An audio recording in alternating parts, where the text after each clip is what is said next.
الحمد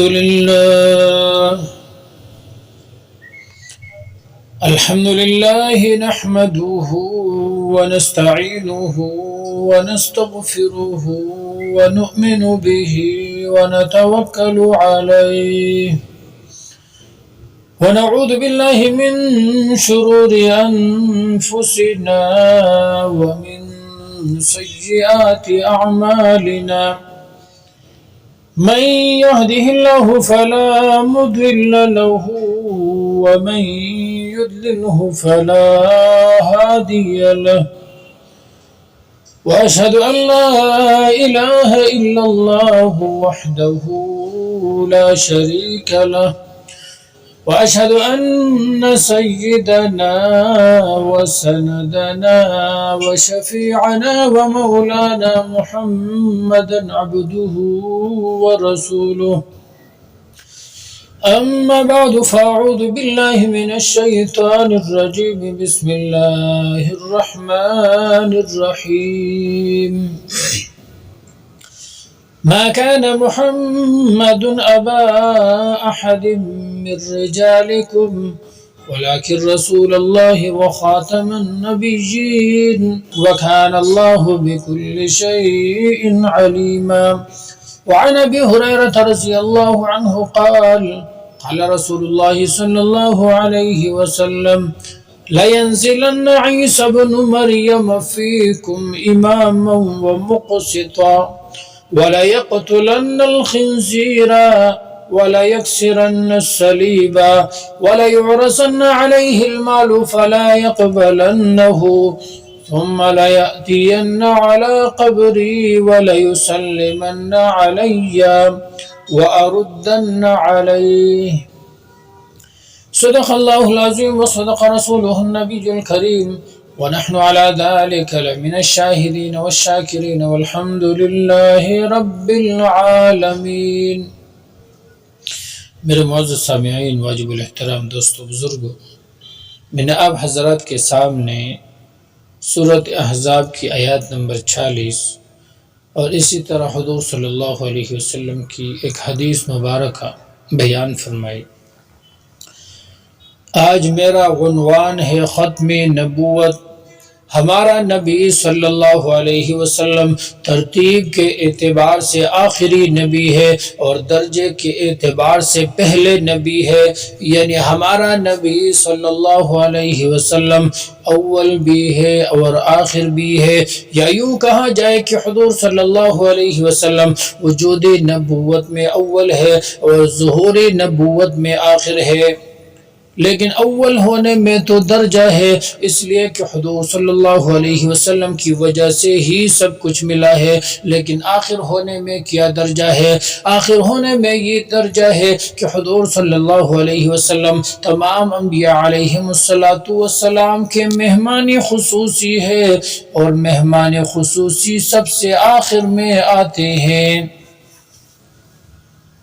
اب ختم نبوت کی طرف آتے ہیں کہ ختم نبوت کا کیا معنی ہے۔ اگر کوئی آدمی یہ معنی کرے کہ حضور صلی اللہ علیہ وسلم کے بعد کوئی نبی نہیں آئے گا تو یہ آدھی بات ہے۔ پوری بات یہ ہے کہ حضور صلی اللہ علیہ وسلم کے بعد کوئی نیا نبی پیدا نہیں ہوگا، اس لیے کہ حضرت عیسیٰ علیہ السلام حضور صلی اللہ علیہ وسلم کے بعد آئیں گے، حالانکہ وہ تو نبی ہے۔ اور جب آپ یہ کہیں گے کہ ختم نبوت کا معنی یہ ہے کہ حضور صلی اللہ علیہ وسلم کے بعد کوئی نبی نہیں آئے گا، تو قادیانی اور مرزائی آپ کے ایمان پر ڈاکہ ڈالنے کے لیے چور راستہ اختیار کرتے ہوئے یہ کہیں گے کہ حضرت عیسیٰ علیہ السلام تو نبی ہے اور وہ تو آئیں گے، تو آپ کو پھر تعویل کی طرف جانا پڑے گا کہ حضرت عیسیٰ علیہ السلام امتی بن کر آئیں گے۔ یہ غلط ہے کہ نبی کو نبوت مل جانے کے بعد ان سے واپس لیا جائے۔ وہ نبی ہوں گے لیکن پہلے کے نبی ہوں گے، اس سے ختم نبوت پر کوئی فرق نہیں پڑتا ہے۔ تو حضور صلی اللہ علیہ وسلم آخری نبی ہے، اور حضور صلی اللہ علیہ وسلم کے بعد کوئی نیا نبی پیدا نہیں ہوگا۔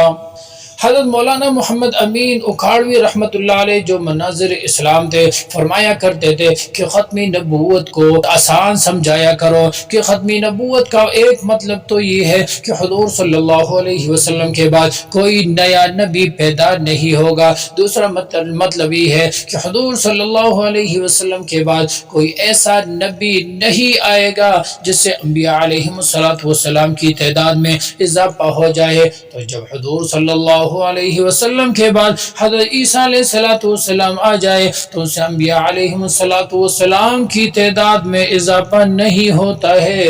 اس لیے یہ ختمی نبوت پر کوئی اثر، اس سے ختمی نبوت پر کوئی اثر نہیں پڑتا ہے۔ بلکہ اگر حضرت عیسیٰ علیہ السلام کے علاوہ حضرت موسیٰ علیہ السلام بھی آ جائے یا کوئی دوسرے انبیاء علیہ السلام بھی آ جائے تو اس سے ختم نبوت پر کوئی فرق نہیں پڑتا ہے۔ ختم نبوت کا دفاع کرنا سیکھو۔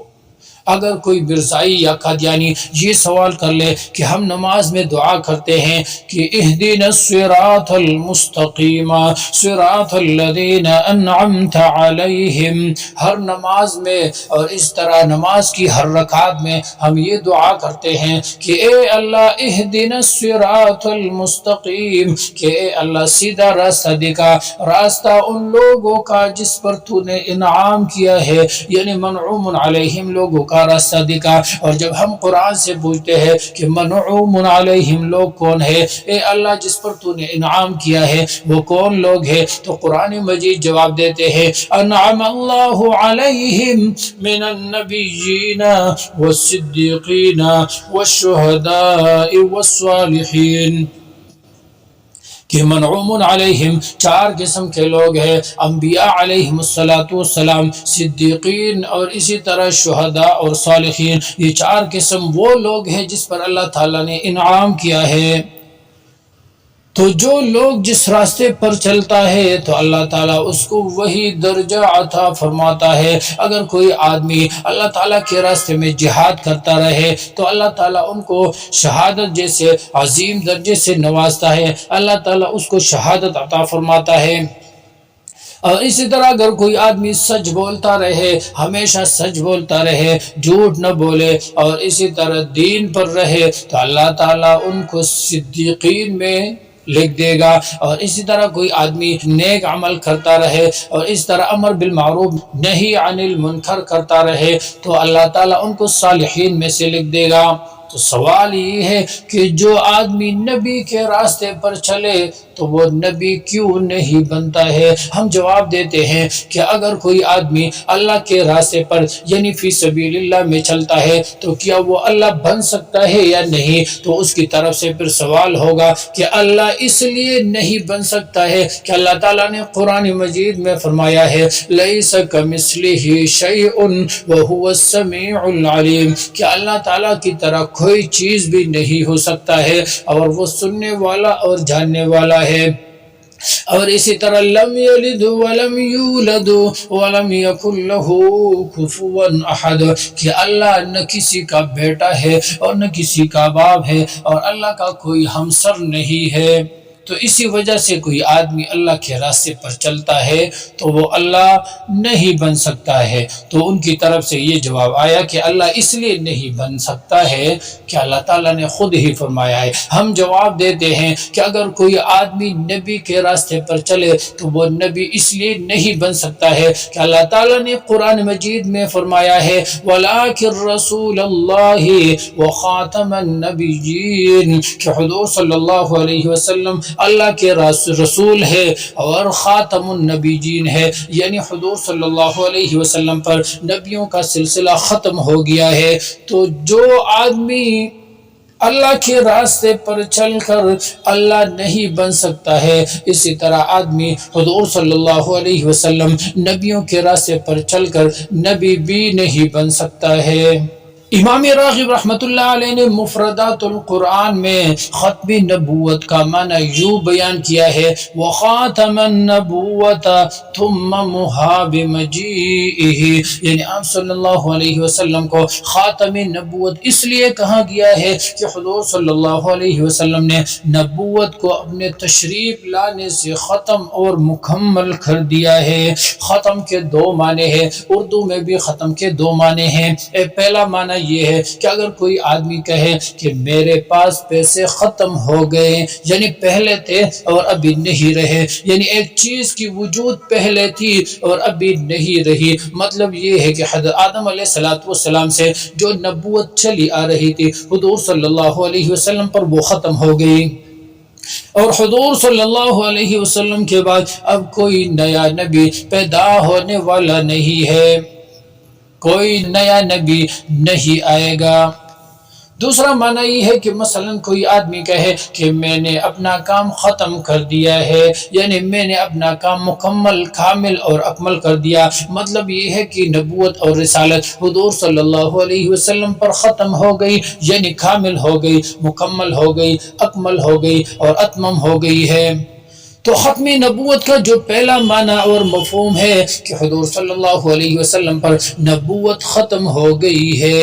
اگر حضور صلی اللہ علیہ وسلم کے بعد کوئی آدمی نبوت کا دعویٰ کر لے تو وہ آدمی دجال، کذاب، جھوٹا اور کافر ہوگا، دائرہ اسلام سے خارج ہو جائے گا، مرتد ہو جائے گا، بلکہ اس کا نکاح ٹوٹ جاتا ہے۔ حکومت وقت کو چاہیے کہ اس کو مہلت دے کر اگر وہ توبہ تائب نہ ہو جائے تو اس کو قتل کر دے، اور اسی طرح ان لوگوں کا بھی یہی حکم ہے جو اس جھوٹے نبی کی تصدیق کر لے، اس کو بھی مہلت دے کر اگر وہ توبہ تائب نہ ہو جائے تو اس کو قتل کیا جائے۔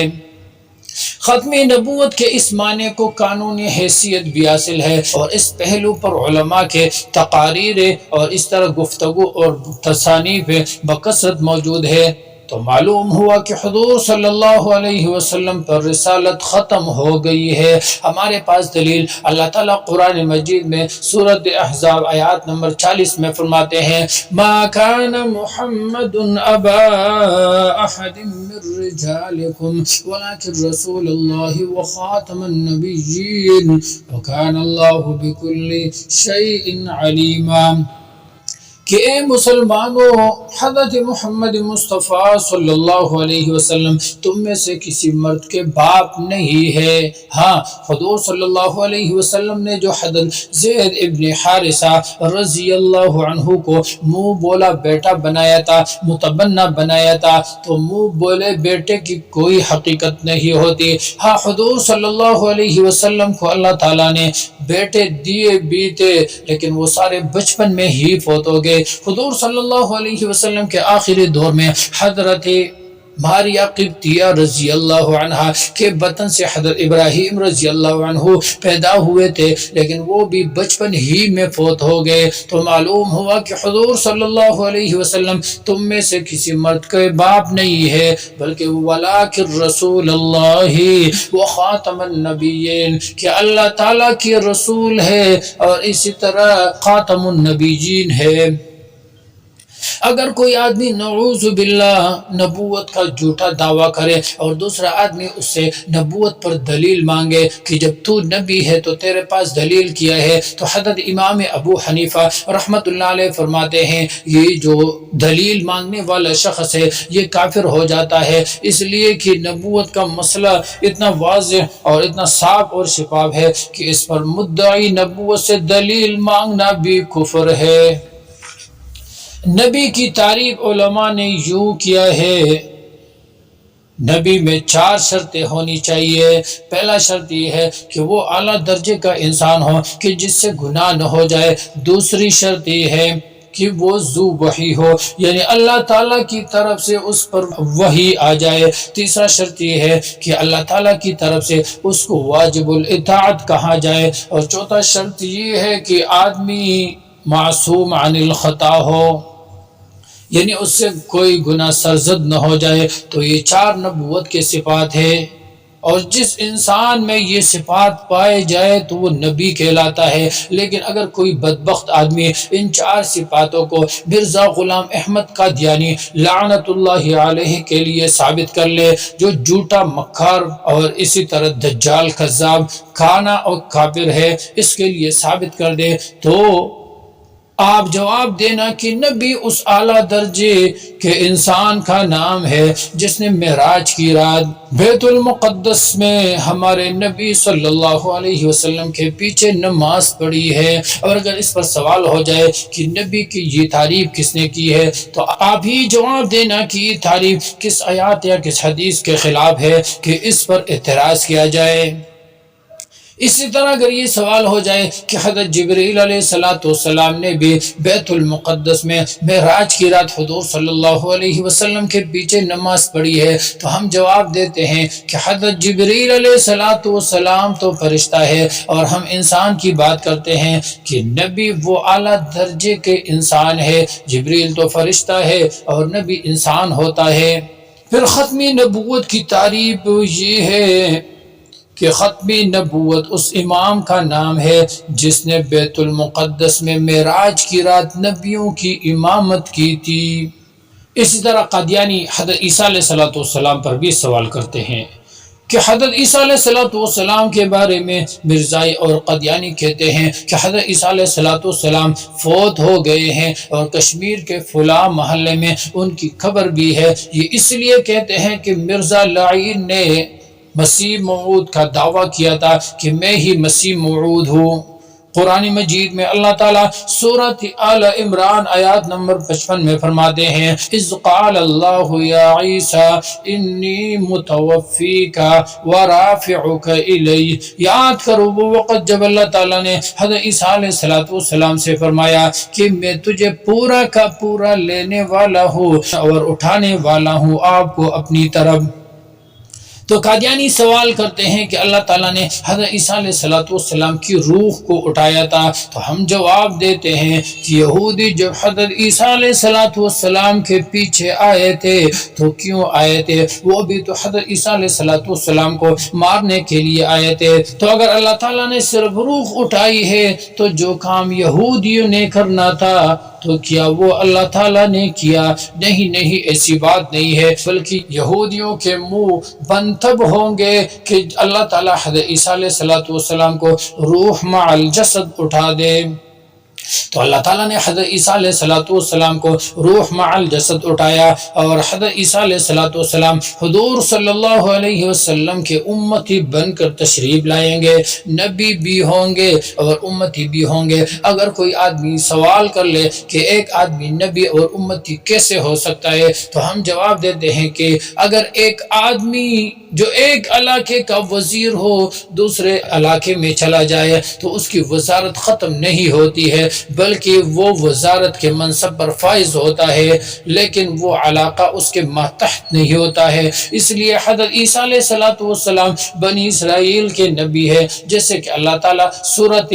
آل عمران میں فرماتے ہیں وَرَسُولًا إِلَىٰ بَنِي إِسْرَائِيل، کہ حضرت عیسیٰ علیہ السلام کو ہم نے رسول بنا کر بنی اسرائیل کی طرف بھیجا تھا، اور چونکہ ہم بنی اسماعیل ہے تو ان کی نبوت ہم پر چل نہیں سکتی ہے، اس لیے حضرت عیسیٰ علیہ السلام امتی بن کر آئیں گے۔ یہ سوال بھی ہوتا ہے کہ حضرت عیسیٰ علیہ السلام کو کیوں خاص کیا، وہ کیوں آئیں گے؟ دوسرے انبیاء علیہ السلام حضرت موسیٰ علیہ السلام اور اسی طرح حضرت ابراہیم علیہ السلام یا حضرت نوح علیہ السلام کیوں نہیں آئیں گے؟ تو اس کا جواب قاری محمد طیب رحمۃ اللہ علیہ جو دارالعلوم دیوبند کے محتمم تھے، انہوں نے جواب دیا ہے کہ حضرت عیسیٰ علیہ السلام کو اس لیے خاص کیا ہے کہ قرآن مجید میں حضرت عیسیٰ علیہ السلام کو رحمت کہا گیا ہے، جیسے سورۃ مریم آیات نمبر نمبر 21 میں اللہ تعالیٰ فرماتے ہیں وَلِنَجْعَلَهُ آیَةً لِلنَّاسِ وَرَحْمَةً مِنَّا، کہ ہم نے حضرت عیسیٰ علیہ السلام کو لوگوں کے لیے نشانی بنا دی، وَرَحْمَةً مِنَّا، اور رحمت اپنی طرف سے، اور اسی طرح حضور صلی اللہ علیہ وسلم کو بھی رحمت کہا گیا ہے۔ سورۃ انبیاء آیات نمبر 107 وَمَا أَرْسَلْنَاكَ إِلَّا رَحْمَةً لِلْعَالَمِينَ، کہ ہم نے آپ کو جہان والوں کے لیے رحمت بنا کر بھیجا ہے۔ تو حضور صلی اللہ علیہ وسلم بھی رحمت، اور حضرت عیسیٰ علیہ السلام بھی رحمت۔ تو جب رحمت والے نبی کی امت پر مشکل آئے گی، دجال آئے گا، تو رحمت والا نبی مقابلے کے لیے آئے گا۔ اس لیے حضرت عیسیٰ علیہ السلام حضور صلی اللہ علیہ وسلم کے امتی بن کر آئیں گے۔ اور دوسری وجہ یہ بھی ہے کہ حضرت قاری محمد طیب رحمۃ اللہ علیہ نے جو وجہ پیش کی ہے کہ حضرت عیسیٰ علیہ السلام کی والدہ مکرمہ حضرت مریم علیہ السلام وہ کنواری تھی، اور حضرت عیسیٰ علیہ السلام امر کن سے پیدا ہوئے تھے، تو اور پورے قرآن میں صرف حضرت مریم کا نام ہے، پورے قرآن میں کسی عورت کا نام نہیں ہے سوائے مریم کے۔ ویسے عورت کے نام میں بھی پردہ ہے، لیکن اللہ تعالیٰ نے نام اس لیے ذکر کیا ہے تاکہ توحید کی وضاحت ہو جائے، جیسے کہ عیسائی کہتے تھے وقالت اليهود عزير ابن الله وقالت النصارى المسيح ابن الله، کہ حضرت عیسیٰ علیہ السلام ابن اللہ ہے، اللہ کا بیٹا ہے۔ تو اللہ تعالیٰ نے فرمایا کہ ابن اللہ نہیں ہے بلکہ ابن مریم ہے۔